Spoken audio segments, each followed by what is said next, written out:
बाबर आजम के भी महंगे जूते तवज्जो का मरकज।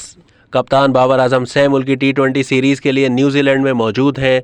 वहां खिलाड़ियों की सर्दी इंजॉय करते तस्वीरें भी सामने आ रही हैं, जो मद्दाहों में देखते ही देखते मकबूल भी हो रही हैं।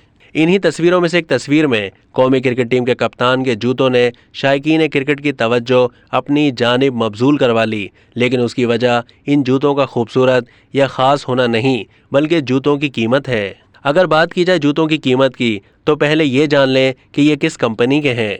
दावे किए जा रहे हैं कि बाबर आजम ने जो जूते पहन रखे हैं वो यीज़ी नामी ऑनलाइन कंपनी के हैं, जिनकी मालियत $70 है, जो पाकिस्तानी रुपयों में 15,000 रुपये बनते हैं। अब तक के लिए इतना ही। मज़ीद मालूमात के लिए डेली जंग के YouTube चैनल को सब्सक्राइब कीजिए।